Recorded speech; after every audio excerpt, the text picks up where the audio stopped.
Hi everybody, welcome to a brand new week as we get on to Weighted to Win and see what's going on here in South Africa in terms of South African racing, Monday through Sunday, and obviously out in KwaZulu-Natal today. There's a reminder of our 0691643272 number that you need to, or that we'd love for you to be a part of on our WhatsApp. We're also on YouTube for Racing TV, Twitter at Weighted to Win's our handle, and I've got Daryl Marie with me. Darren Burrows is celebrating a victory, as I understand it. He won a bit on the weekend, so that's very nice. But on a more serious note, he'll be back with us on Wednesday. Daryl Marie, on the other hand, is in studio, and we're going to chat about the opener, which is the start, of course, of the bipot, where Nazar tops the boards at 16-10, number 6 on the card. Did I say 16? I mean 18-10, I beg your pardon. Second choice, Daryl Marie, is also Zavantrix is at 5-2, and then you've got for Dean Kannemeyer. And One Railroad for Mace Roberts is trading at 7-2. Then you can get 7-8-1 and better about the others. So I beg your pardon, right, bright and early. I haven't looked at this at all. So I need all of the help I can get from you to catch today's bipot, please, Mr. Marie. I'll be trying my best. All right, what do we do in the first? We're back to the Dawson stable and Bankrupt and the Musieni. What must we do? Yeah, Clyde, I didn't banker him in the bipot. I put two horses, number 6 and 8. His latest start for Nazar was his best to date.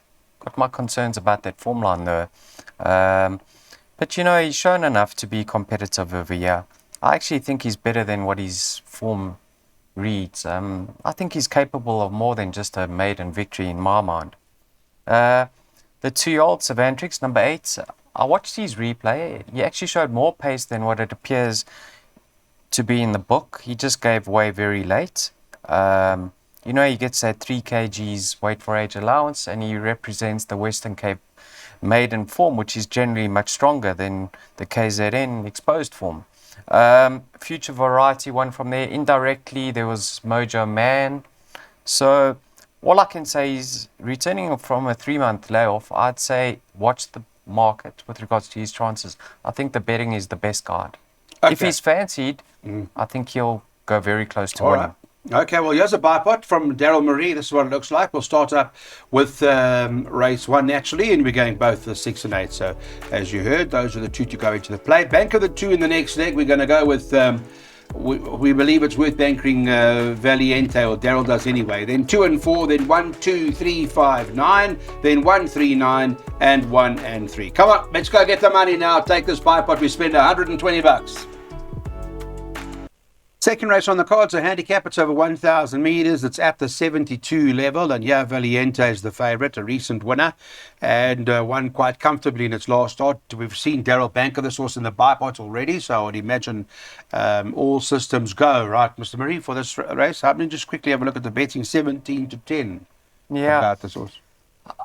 I'll be the first to admit I don't think there's much value in his current price, Clyde. But have a look at this guy's career to date. He's had 44 runs, right? 6 career victories, all 6 of this course and distance. So he's most effective. This track and trip, last time out, was the second time he had worn blinkers, and the blinkers have certainly improved him. I thought he had that race won a long way from home. Always looked in control. There's 2 horses that meet him once again. I expect him to confirm the form with Trafalgar Square. And who's the other one? Georgie George. I do think he'll go very close to winning again. I've got respect for number 1, Misty in Scotland. Now she's the 2-year-old filly, a raider. You can see she's contested what is the grade 3 Pretty Polly and the grade 2 SA Fillies Nursery since exiting the maidens, making her handicap debut. But she was beaten a long way in both of those starts. So if she shows the pace which she did when she won a maiden, she could certainly be suited to this track and trip too. So I'd say 2 from 1 in that order. Well, we saw what Mrs. Geriatrics did over the weekend. How was that racing on the weekend? Unbelievable. Yeah. Sure. How were those Group 1 winners? How did you go? Well, how did I go in what? The punting stakes. Well, how can you lose on Saturday? If you were lost on Saturday, then you were obviously trying to beat the favourites. I mean, you couldn't lose on Saturday, surely. Okay, so you won. Yes, thank goodness. Well, we'll reinvest it today. Obviously, that's what it's all about.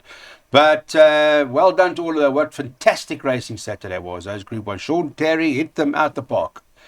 But let's see what Paul Matchett's going to do with taking on Peter Muscat here. Both stables are in deadly form. There's Daryl's recommendation in terms of place accumulators. He's got a bank of the Valiente horse. He says that should be good enough by 2 and 4, by 159, by 139, by 1 and 3, by 2 and 3, by 3 and 7. That place accumulator cost 144 Rand. Handicap now. This is a fillies and mares handicap at the 77 level. They're normally tough, but 1900 metre, well, 1900 is the distance. The Gareth Van Zyl stable dominates here. It's one of the two. Ask Daryl Murray, which one is the right one? Is it Grandia Riki, or is it this horse? The other one in the race there, Sing for Winter. Let's talk about it. And in between them is Sean Terry, whose stable's flying right now, is Midnight Crystal. So maybe that's the one. Which one, Mr. Murray?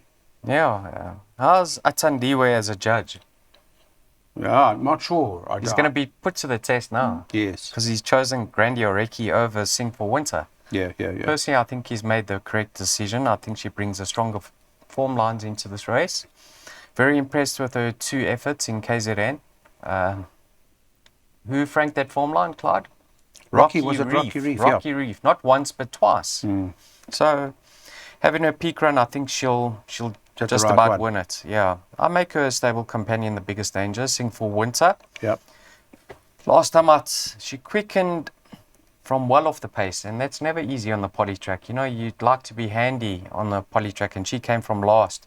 So it shows that she does have ability, and she is capable. So I just think Grandiorekis brings stronger form into the race, and I'm going to be with Atsandiwe. 2 over 4.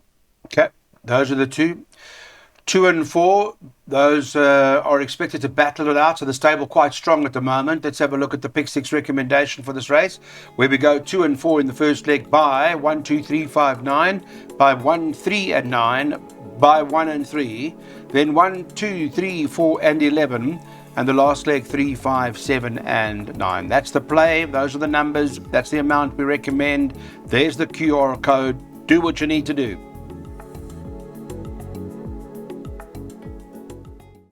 Race number 4 on the card. Let's chat about it. Where we got the source Mission Rocks tops the boards for Duncan Howells at 11 to 10. I noticed, I'll talk to Daryl about the race now. We haven't banked that in the pick 6 or anything like that, but Mission Rocks is as short as 11 to 10. Is it that the right price, or should it be? Is it too short? Yeah. I wasn't 11 sure. to 10 in a fillies and mares handicap, I think you have to be very brave. You know, last time I Clyde, she won with authority. If you remember that race, there was a filly in there that went a breakneck pace up front, and I think that suited her, and it could make her victory look better than what it actually was, because that filly was stopping. Right. I think it was Give Me a Lullaby, if I'm not mistaken. Yeah, but if she reproduces a similar effort, I think she has to be a major player. Yeah, I just don't believe there's any value in her current price. October Song, number 9. Have a look at her rating. Now, she was high up in the rating. She dropped right down to 64. Last time out, over 1100.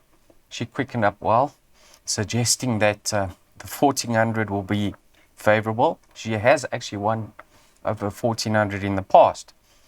But I'm sure they're going to adopt similar tactics, give her a chance, and she'll be doing her best work late. Even a filly like number 1, Catalaya Summer, the last time we saw over this course and distance was 3 runs back, and she recorded a victory. Yeah, she's jumping from the perfect barrier position. She's not going to have to work to get into a good position.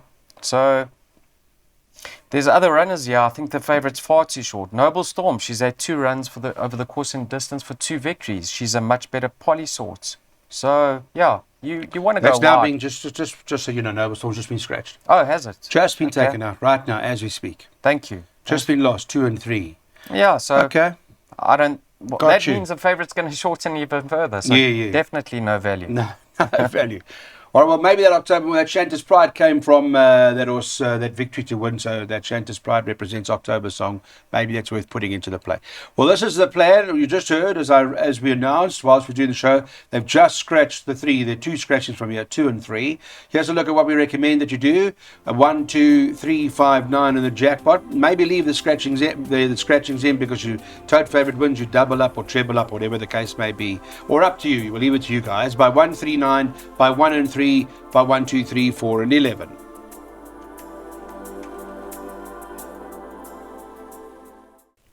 Race number 5 in the card. Let's chat about this event, a handicap. This is Fillies and Mares over the mile. A reminder about our @Weighted to Win on Twitter. That's our handle, and our WhatsApp number, YouTube, 4Racing TV. It's all available for you, obviously, our viewer. We do everything we can to make you guys happy. You are our number 1 priority. Just with regards to the betting on this race, they've got this horse Queen Bomey top of the boards at 3 to 1. Paul Matchett there's got a few that are running on the day, and I'm sure they're expecting. We do this at about 10:30 on the Monday morning, so hopefully they are expecting a big day. 6 Fields of Green, 7 to 2 second choice, and 1 Duchess of Gold is trading at 9 to 2. You can get 7, 8 to 1 bar the 3. All right, let's talk about Paul Matchett, Rachel Venica, and Queen Bomey. They top the boards at the moment. Daryl, where do you rate them in this race? Yeah. Who was assistant to Paul Matchett a few months ago? Fanie Bronkhorst. Yes. Right. A few months ago. What? Years ago. Yes. And Fanie raided a week ago and he cleaned up. Yes. Maybe it's Paulie's turn this time a week clean up. later. Yeah. Let's You see like how it this? goes. You like this? I do like her, but she's a 5-year-old mare, Clyde. Have a look at her form since returning from a short layoff. She's had 3 starts. I thought she's progressed in each and every one of those. Silver Clock finished behind her in her later start, and she won effortlessly on the Polytrack a week ago. I think she's off a very competitive mark, Queen Bomey, so I do like her chances. You like to watch replays, Clyde? Yes. Go watch the start of number 1, Duchess of Gold, last time out. She blew the start. She was hopelessly behind the second last horse. And I thought she did extremely well to finish where she did, beaten just on 4.5 lengths. Yeah. My concern, she needs to break well from a 1 draw. If she doesn't, she's going to be in a bit of trouble because the field's going to swamp her. She gets a clean break. I think she's Queen Bomey's biggest danger. I expect her to reverse the form with Fields of Grace. Fields of Green, number 6, who finished ahead of her in her last start. But just as long as she gets a clean break from a 1 barrier position. Yeah. But Queen Bomey is your preferred, eh? Absolutely, yeah. Tell me, I see they scratched this 5, they scratched the 9 here now. Yeah, you'll see my perms. I do have the 9, so you might want to put it in. yeah. I see Keegan DeMello hasn't got a ride. He rode this horse. I just want to ask you about Bell Starbuster. Keegan DeMello rode it last time. He's not riding it again now. But the reason I picked it up is because the Mel's Princess's form was very good. I mean, that one. So did Blazing Kiss. So did Rise. They're 3 direct winners. Only one that hasn't run from there yet is this horse, Bell Starbuster. Any sort of place chance or yeah, I think although Keegan would have probably taken the ride, wouldn't he have? No, well, he can do 53. No, you'll No, have he to can't. waste He through can't, 53. Can't Plus- well, that may be something to watch. Plus, she's had 13 starts on the Polytrack. She's No yet good. to No Yet good. to Okay, leave that. win a race on the Leave it. All right, let's go with Queen Bomey. That's the one. Here we go. Put the play up into the jackpots. 1, 3, 9 by 1 and 3 by 1, 2, 3, 4 and 11 by 3, 5, 7 and 9. That jackpot cost 120 Rand. This is a handicap 66 level over the mile. Note in this race that the 8 has been taken out and that in the market with regards to race 6, number 7 Rodriguez is favourite 9 to 2, but it's 9 to 2 the field. The likes of 1 Fevers 5 to 1, number 9 Time Taker is 5 to 1, and number 3 Corsican is trading at around 7 to 1, 8 to 1 and better about the others. Sorry to hear about Mo Barner, Mohammed, Solly's brother passed away. He was suffering from. Sorry to hear about that. I heard of that on the weekend. So, condolences. anyway, what do you like here now, Mr. Marie, in this race? Clyde, I think Fever's a huge price. Yeah. In his last start, he was caught 4 deep.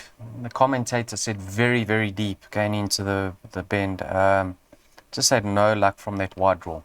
Now he's got Keegan DeMello from a 1 draw. That's half the battle won. This horse is super, super fit. Penultimate start, he was a length behind National Dream, who came out and bolted in his very next start. So I think Fever represents a lot of value, and I make him very hard to beat. Didn't bank him though, Clyde. I backed him up with Corsican. You can see, have a look at this guy's form. I mean, he's been finishing 2 lengths, 3 lengths, very close up recently, off a higher mark. I mean, he's been close up off a 72, dropped to a 69, now he's off a 68. Sorry, a 66. So I think he's very capable of a 66. So 1 from 3 for me, Clyde. Okay, so 2 runners, 1 and 3, but Fever may well be the play in the race. It's priced up at 5-1 at the moment. And obviously, Natural Respect, as you heard from Daryl for number 3, Corsican, who you can get 7-1 about right now. Here's a look at what we're doing. It's the 6th race. Fever from Daryl says, let's have a bit of a dip on Dennis Bosch's runner that Keegan DeMello's riding.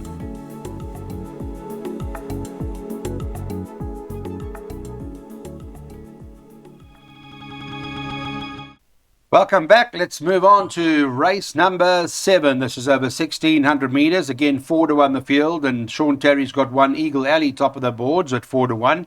2 Winter Waves at 9-2. Number 11 Immeasurable 13-2. And the 6 on the card is trading around 7-1. 8-1 and better the others. Sean Terry, if I recall correctly, he spends June and July in KwaZulu-Natal. So he'll be there for a couple of months.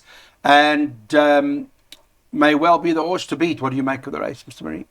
Yeah, you know, his last starts has to be a concern because prior to that he was in good form. But he's a very lightly raced 5-year-old, Clyde, so he's had his issues. On his best recent form, I'll give him a chance, but I think he's too short in the market. I think number 2, Winter Waves at 9-2. You said right? Winter Waves, 9-2. Yeah, 9-2. I think that's some value because, Clyde, he's only had 2 starts over the mile in his career. One was on the poly track, one was on the turf track. Now he's a much better poly horse. And this course in distance, he's unbeaten, 1 from 1. Okay. Recently, over the 1400, he's always been closing in the latter stages. So he's a much more mature 5-year-old now. I think this is probably going to be his optimum distance for him right now. He's probably most effective over the mile. So Keegan sticks with him. I think he's got a chance of reversing that form with Immeasurable because he cracks a decent draw this time round. I actually like the look of number 5 over here, Quick Star, but he's come out. So yeah, it's gone, I do have respect for number 3, Pascali. I liked his return last time out. He was far back and he was staying on in the latter stages. One has to think he's going to come on with that run. He's going to strip a lot fitter. From a 3 draw, I think he could possibly be closer to the pace. And I don't think we've seen the best of him. You know, he's still a 3-year-old, so it's hard to believe that he's at his peak. He's got more to offer. So for me, 2 from 3, but it is a tricky race. It certainly doesn't stop there. No, it doesn't. It certainly doesn't. Just one of the forms that caught my eye was Eagle Alley, where the only runner to have run from Eagle Alley's last start was at Orskiel de Grey that came out and won. Nothing else has run yet. This will be the second runner from there, but it does seem to have a open look to it with a few in there, the chances. So it's the second last. Can I just say something, Clark, if you don't mind? No. I found this very interesting. You know, this horse, what was a Quick Star, was scratched at 7:44, and that gave way to Sierra coming into the race, right? As the reserve runner. No, I see that, yeah. However, he was scratched at 7:46, 2 minutes later. So he had the chance of running, and he would have been the stable companion to Winter Waves. I don't know if you can read too much into that. You think they knew that horse was scratched? Maybe they didn't. No, they did. Did they? Okay. They did. Well, all right. Well, that's interesting. So, well, then maybe Alison Wright's, maybe it's Winter Waves. You could be onto something there. That could be the omen or the sign or the message, early morning message. Let's have a look. Take a look at the plan. Winter Wave, says Daryl Marie. Another one of his shrewdies on the day that he would like to have a bit of a dip at. Currently trading 9 to 2 at 10:30 on Monday morning.